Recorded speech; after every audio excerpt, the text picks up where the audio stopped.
Atenção! Começa agora uma teleaula de língua portuguesa do ensino médio. Você vai assistir a teleaula de número 46. Bons estudos!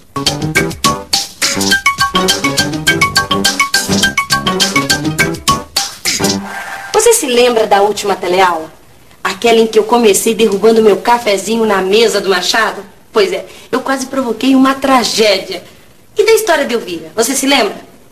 Elvira estava super feliz porque pela primeira vez ia fazer um trabalho no computador. Mas azar dos azares, teve seu trabalho roubado no ponto de ônibus. Confortada pelos amigos Douglas e Miriam, Elvira acaba se lembrando que ela tinha arquivado o relatório no computador. Mas qual não é a surpresa de Elvira quando chega no escritório e não consegue encontrar o arquivo com o tal relatório?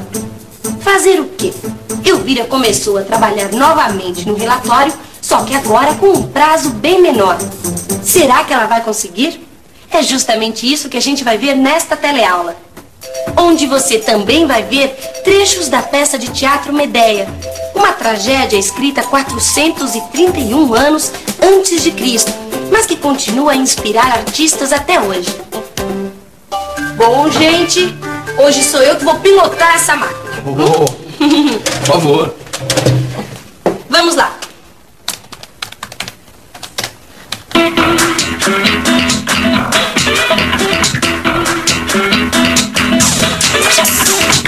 Ai, gente, que nervoso. Ainda são 8 horas da manhã. Eu mal cheguei e já recebi o recado de que o seu Almeida queria falar comigo. Será que ele já descobriu o desastre?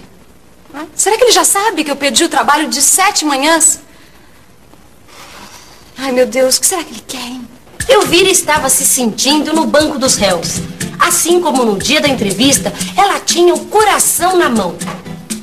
Só que ao contrário do primeiro dia, hoje estava difícil manter a cabeça erguida e o sorriso nos lábios. Tchau, depois a gente se fala.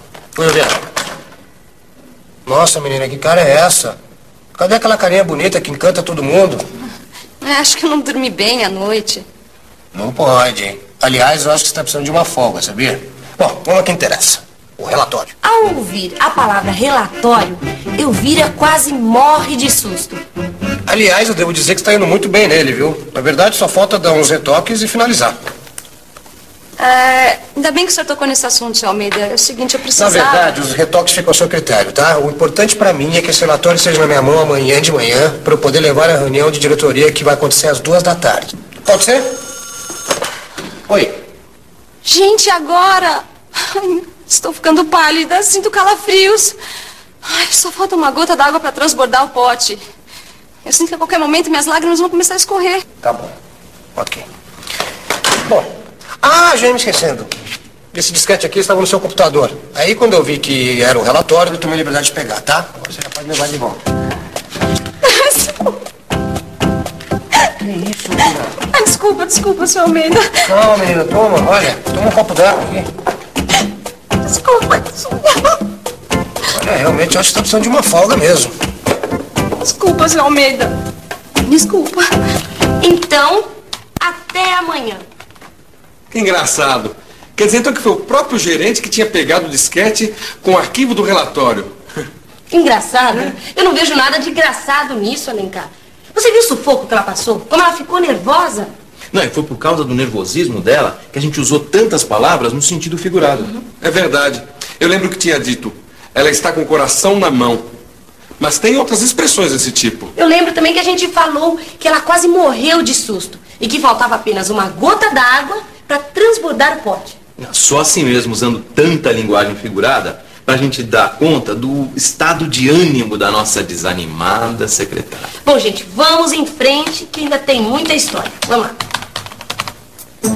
À noite, em casa, Elvira, apesar do cansaço, estava tranquila. Ela nem conseguia acreditar no desfecho da sua história. E não é que o disquete com o relatório estava com o seu Almeida? Deixa eu olhar um pouquinho pra você pegar no sol. Elvira pegou o livro Medéia e começou a ler. A leitura realmente estava interessante. Elvira não conseguia desgrudar daquele livro. Mas um diálogo onde dois escravos de Medeia comentam a situação dela e dos filhos tocou fundo em Elvira.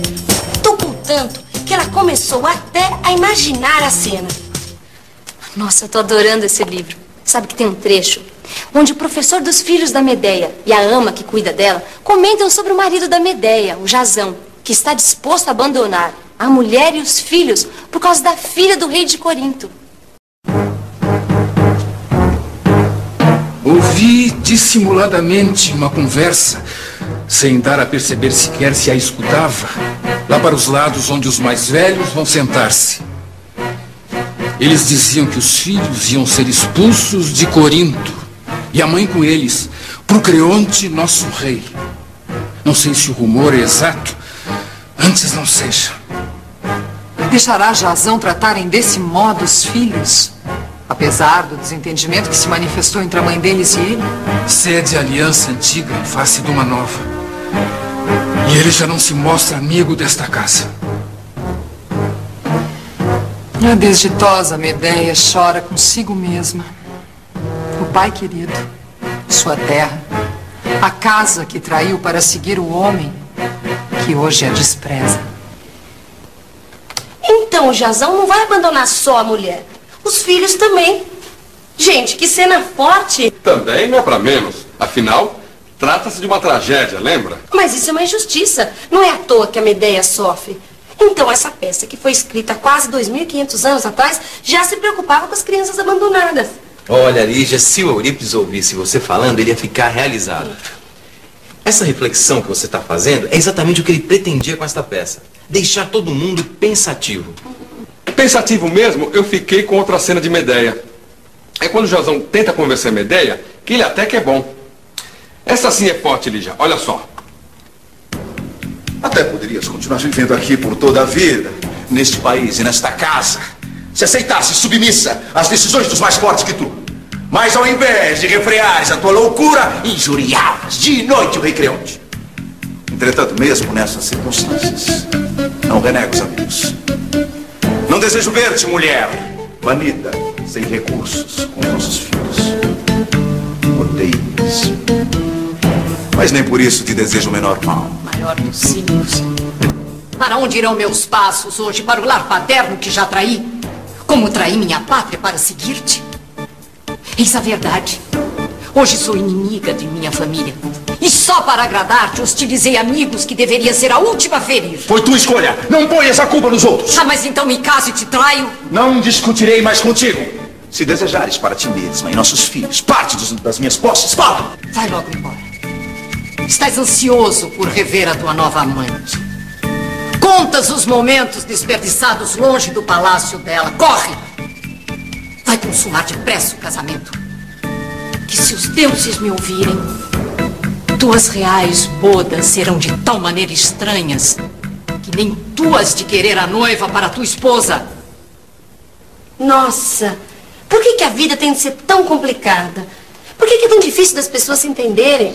Por que às vezes o amor é tão doído? Nossa, Lígia, calma, é apenas uma peça de teatro. E, gente, vocês repararam como as personagens desta peça falam? É muito complicado. Tu para um lado, vai-te para o outro.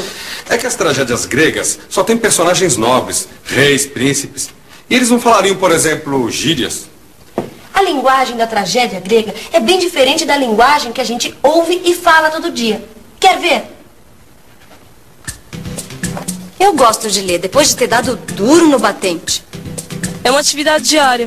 É um trabalho diário onde se ganha a vida. Dar duro todos os dias. É o trabalho de todo dia, não? Uma peça que faz sucesso há mais de 2.000 anos não é nenhuma bagatela. É um produto de baixo valor. Ninharia. É um bom preço. São preços baixos. Mixaria. É pouco dinheiro, pouca grana. Vai ser muito difícil a Medeia perdoar o Jazão por ter feito ela de trouxa. É uma pessoa que pode ser ludibriada facilmente. É uma pessoa boba. É um tonto. Que todo mundo engana. É uma pessoa inocente, ingênua e idiota. O Jazão pode até ser um príncipe, mas a atitude dele foi de jumento. É uma pessoa que não raciocina, é uma pessoa que não pensa. É um animal muito burro que só sabe carregar peso nas costas e não ganha nada. Ah, é um burro, pô. É um bruto. É um cavalo. É um ignorante. A Medéia se esfolou por causa dele e só recebeu ingratidão. Passar dificuldades. Sacrificar-se. Se rala. Se dá mal. Aperta-se. Ele se esforça. Uma coisa que eu acho interessante é como a literatura tem um jeito de fazer com que uma história simples de marido que abandona mulher e filhos vire obra de arte. Você reparou que nas últimas teleaulas a gente tem falado muito da função estética da literatura? É uma função que tem a beleza como principal objetivo da obra de arte. Mas a literatura também tem outras funções além da estética. Uma dessas funções, que a gente está vendo nos trechos da peça Medéia, é o que os gregos chamavam de empatia. Empatia. Vamos ver. Empatia. Empatia. Tendência para o sentir o que sentiria caso se estivesse na situação e circunstâncias experimentadas por outra pessoa. Quer dizer, a gente, quando lê uma peça como essa, se coloca no lugar da Medéia e sofre por tabela o que ela está sofrendo. Uma mulher que, como eu, vive no século XX, consegue entender uma mulher que viveu há mais de 2000 anos antes dela. E para provar que a história da Medéia ainda provoca empatia, basta lembrar esta peça moderna aqui. Gota d'Água. Chico Buarque escreveu Gota d'Água junto com Paulo Pontes. Eles partiram da tragédia grega para denunciar injustiças, autoritarismo e corrupção. Quando o escritor faz uma obra com o objetivo de denunciar alguma coisa, a gente diz que ele está fazendo literatura engajada, ou literatura de participação. Medéia foi escrita há mais de 2.500 anos por Eurípides, um dos maiores escritores da Grécia Antiga. Se uma obra foi adaptada da outra, ambas devem ter várias semelhanças. Vamos ver como os personagens se transformaram na versão brasileira. Na versão original de Eurípides, a protagonista se chama Medéia, que é o mesmo nome que ele deu para a peça. Medéia é uma feiticeira poderosa, filha do rei da Cólquida, mãe de 2 filhos com Jasão. Já na versão de Chico e Paulo Pontes, a protagonista virou Joana, moradora de um conjunto habitacional pobre do Rio de Janeiro. Joana também tem 2 filhos com Jasão. Em Medéia, Jasão é um herói mitológico. Creonte, na versão grega, é rei de Corinto, cidade da Grécia Antiga. Em Gota d'Água, Creonte virou um bicheiro rico, dono do conjunto habitacional e explorador dos pobres. Como você viu, os personagens mudaram bastante, mas na essência a tragédia permaneceu a mesma. Trata-se da história de Joana, ou de Medéia, que é abandonada por Jasão juntamente com os filhos. Tanto Joana como Medéia não se conformam com o abandono e cometem um ato terrível no final da história. Que ato é esse? Bom, e esse assunto a gente só vai ficar sabendo na próxima teleaula, que eu tenho certeza que você não vai deixar de ver. E atenção, se liga aí que é hora da revisão. Na teleaula de hoje, você viu como Elvira, às voltas com a informática, conseguiu recuperar o arquivo que havia sumido. Você viu também alguns trechos da tragédia Medéia. E como a tragédia grega virou uma peça moderna, escrita por Chico Buarque e Paulo Pontes. Eu não sei de você, mas eu estou super curiosa para saber que fim vai dar essa tragédia aqui. Como eu não aguento esperar a próxima teleaula, eu vou tirar o dia de hoje para ler este livro aqui. Mas não se preocupe que na próxima teleaula eu te conto tudo direitinho. Até lá.